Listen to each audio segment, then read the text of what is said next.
Blessings, beloveds. Today I've been thinking about talking a little bit about the world of relationships through the lenses of astrology. So this is going to be an astrological talk. Now the subject I'm talking about is huge because it is our whole life, really. I mean, our whole life we are engaged and involved in relationships of all streams, all aspects. So relationships really are a mirror to aspects of ourself, conscious and unconscious, and mainly unconscious. And the unconscious aspects of ourselves, or ourself rather, will frequently be projected onto the other person or onto the relationship. It is said that the unconscious aspects of ourself need to be projected onto another in order for us to experience them. And this involves all those things about people that we feel incredibly connected to, drawn to, attracted to, or repulsed by.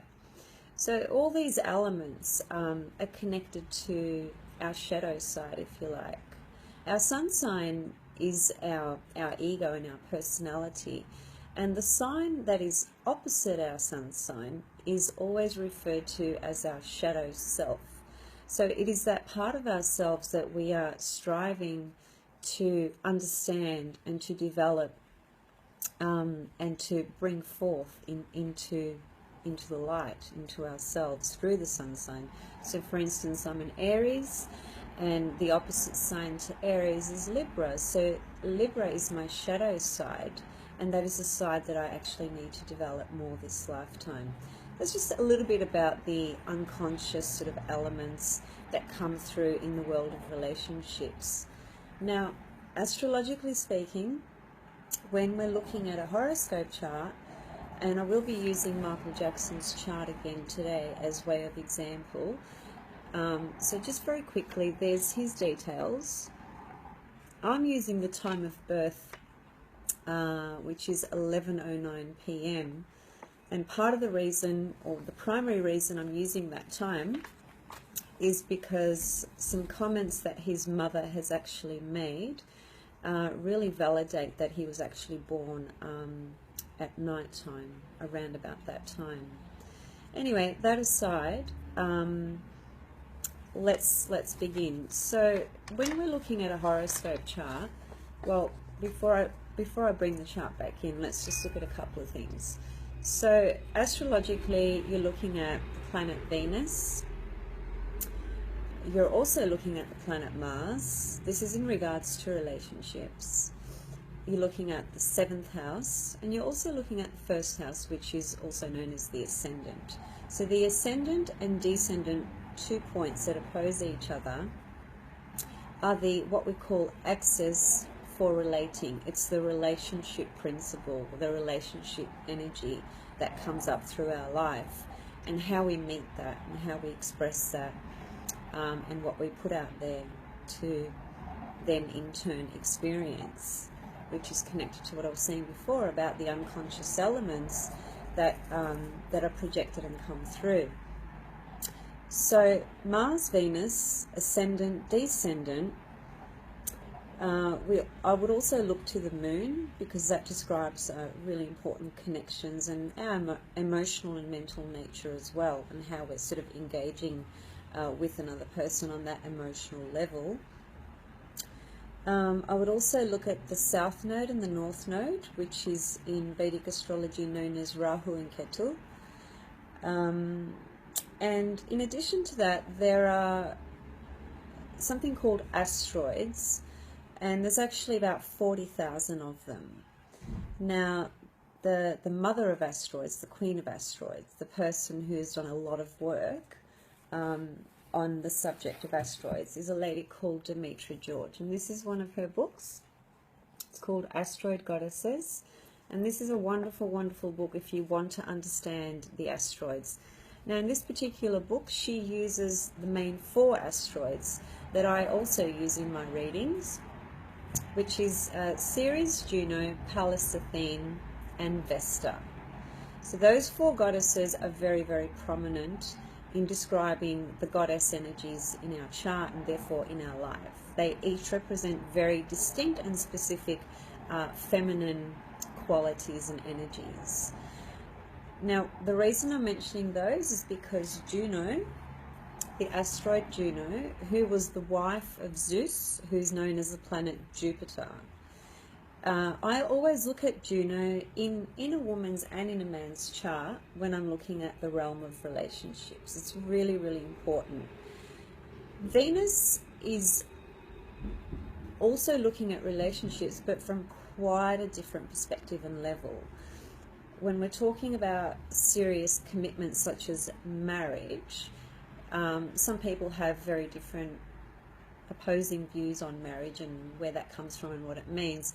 But those views aside, I just would like you to think about the meaning of deeper commitment. So it's a much deeper commitment than what Venus would actually bring to a relationship.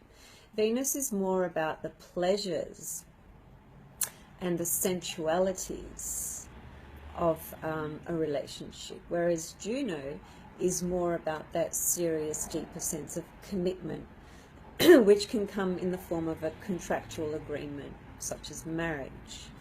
So there's a lot of points, as you can see, that need to be explored when we're looking at a person's birth chart for regards to their world and their experience of relationships. So I'll just remind you again: Venus, Mars, Moon, South Node, North Node, Juno, and the ascendant, descendant. And just going back to asteroids, so Dimitri George gives a really great lecture on all the different asteroids, and she uses some famous people, which is always a good way to demonstrate astrology, because when looking at someone famous, most people are generally more drawn to that, more interested, and pay attention. So she used the examples of Brad and Angelina, and the most common one that's used, which is Princess Diana and Prince Charles. Now, in both those couples, what was happening in their charts is that their names, their actual names, which are asteroids, were found in each other's charts. So Brad has an Angelina asteroid in his chart, and Angelina has a Brad asteroid in her chart, and likewise with Princess Diana and Prince Charles. Now, the reason I'm mentioning that is because when it comes to really important, what I call karmic fated connections, and it doesn't necessarily just come in the form of personal, intimate, sexual relationships. It can be other very important relationships that we have in life. What seems to be happening is that this important karmic connection that you have with a person is reflected through the asteroids. So something about the asteroids seems to be pointing to karmic connections and karmic relationships. So that's really an incredible field to explore if that interests you. And I guess what is all this really pointing to? It's pointing to the fact that when we come into this life and when we incarnate, the soul chooses its pathway. Now, that doesn't mean that every single day and every single aspect of life is predetermined or fated, but it does mean that certain points in life and certain relationships, yes, are karmic. They do actually come from our past, and we re-meet these connections or these people in this life because we have, as I call it, unfinished business. So, and that's what some might call karma, for instance. And if you think about your own life and your own relationships, most of us can identify that we've had some great relationships and some incredibly challenging relationships. For some people it's more challenging, for some people it seems to be better. There's no right or wrong in that. It's really just about the soul choosing its incarnation, time, date, place, and choosing the family it's going to be born into, and obviously what comes out as a result of that. There are many people that are born into a family that feel they have no connection with this family. They feel kind of isolated or alienated. They don't feel that they are understood by their family members. They feel like the black sheep, as people often use that expression.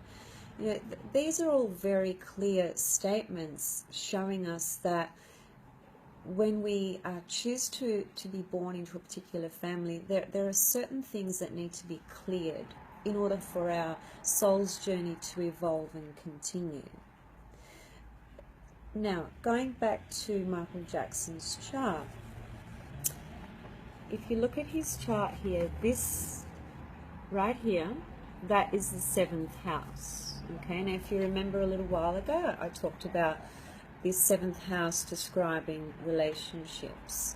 So Michael Jackson, according to the time of birth I'm using, has Saturn in the 7th house. Now, I could spend, you know, a couple of hours talking about the meaning of the 7th house and Saturn in the 7th house, so clearly I'm not going to do that. But I will say this about Saturn in the 7th. It is not an easy placement. In fact, well, wherever Saturn is placed, essentially what it's saying is that we need to work really hard in that area of our life. That area of our life doesn't flow, it doesn't come easy. It's a real test and a challenge, and we have to try and triumph through it. But initially what's going on psychologically is that there is a lot of resistance and a lot of fear, because Saturn does bring up resistance and fear, blockages and limitations. But when we learn to integrate that Saturn energy, we can use it in a real practical sort of sense. It can actually help ground us and solidify and concrete that area of our life. But usually what happens is it's a long, long, long journey. It's a long path, and it requires a lot of dedication and hard work. And most of us are compelled to resist that and to shift our energy in a different direction, because it's just too hard to go into. So Saturn in the 7th house can often mean, well, it means a lot of different things, but one thing it certainly means is relationships are very, very challenging, and the person is not naturally inclined to go into that area of life. So for Michael, relationships, although he did have, I think, a couple of marriages actually he had. But if we look at those marriages in terms of what we've been told by the media, I don't really like to believe what the media says, but let's just say what's put out there publicly, even I suppose through Michael's own admissions, and when he's had interviews and he's spoken about his life and his relationships, it certainly appears that that area of his life is quite challenging and quite difficult. It didn't seem to be a happy aspect of his life. However, we would also be looking at Michael's South Node, which is up here and it's in Aries. We would also look at Venus, which is down here. Where is it? There, in Leo. And we'd be looking at Juno, which is in the sign of Virgo. So those elements that I've described, when we're looking at a birth chart from the point of view of relationships, that will really build a whole story about this person's life and experience in the world of relationships. So how they enter them, what happens when they're in them, what they're attracted to, what repels them, what challenges them, and certainly where they need to grow and develop spiritually, mentally and emotionally, because all relationships, as I said at the very beginning, are really a reflection. They're a mirror that aspect and reflect back to us elements of ourselves that we ourselves cannot access alone, which is why relationships are so crucial and important, because they enable us to access these aspects within ourselves that are reflected through the other person in the relationship. So I guess I'll wind it up here because we're on 15 minutes and I only wanted to spend about 10 minutes. So these videos are really, my intention with these videos is to demonstrate astrology, obviously, but to kind of get people thinking about their own chart and their own lives in the various ways that I discuss, and to show people that the chart literally, it speaks volumes. You know, it is the blueprint of your life, but not only this incarnation, because it brings in past lives as well. So as I mentioned in a couple of videos ago, the birth chart is literally a photograph of the heavens above. It's a photograph of the stars of the night sky, and it's just a snapshot that's taken at the time of your birth. So just one other thing that I would like to say as well. If I was looking at your chart in relation to a relationship that you're in at the moment, or a relationship that you're trying to develop, specifically a personal, intimate relationship, I would also look at your chart and that person's chart together.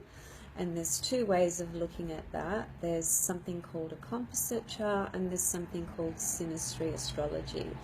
So there is a lot there to indicate and to show the dynamics and the energies between the two people, and what are the challenges that they're going to face, what do they need to develop and learn, and essentially why have they come together, what's this relationship really about.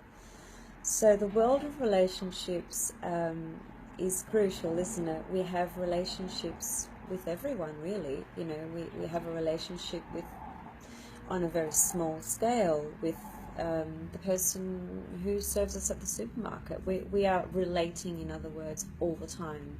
We're relating through our Facebook, we're relating through our phone, we're relating with the people we work with, we're relating with our family, with our friends, with our lovers, with our husbands, our wives, you know, everything. So the world is all about relationships.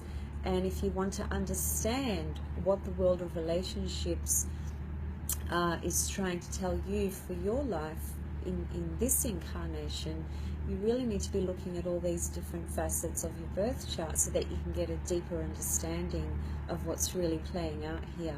Remember, there's a lot of unconscious energies, a lot of unconscious elements playing out, which are projected and subsequently experienced through the other person. That includes, I don't like to define things in good or bad, because that's a very limiting perspective. So I'll say challenging and feel good type of energies. So both those elements can be projected onto another person. And the classic sort of projection, if you like, can be if someone is having, or if someone in their own birth chart has Venus and Neptune linked together in their birth chart, or Venus in Pisces for that matter, that can really describe a person who idealizes relationships and idealizes the other person. So they basically put that person on a pedestal, put them at very high levels. And the danger with that, of course, is that the person that they're raising so high isn't able to meet those expectations. But initially what's happening is the person with the Venus, Neptune, or Venus in Pisces is projecting all of that onto the other person. That's all they can see. It's a bit like rose-colored glasses. And as time goes on and the relationship develops, what soon happens is that the person realizes that, oh gee, you know, that person is not not who I thought they were. You know, where is this person that I met at the beginning? They seem to have changed. But the person hasn't changed. The person was who they were and are who they are. It is very much a reflection of our own unconscious projections and our ideals and desires. So, you know, it's very tricky. There's a lot, you know, a lot playing out, a lot going on. So yeah, I'll leave it here, and please feel free to comment or ask any questions. And until next time, love and blessings, and enjoy the solar eclipse that's coming up in about a week's time. Looking forward to that. I hope you're embracing the energy around that from an esoteric and spiritual level. There is a lot going on, but it depends again on what you're tuned into, what you believe, what you're connected to, and what your level of awareness is. And I would also say all of that in relation to the world of relationships. Okay, much love. Bye for now. Until the next one.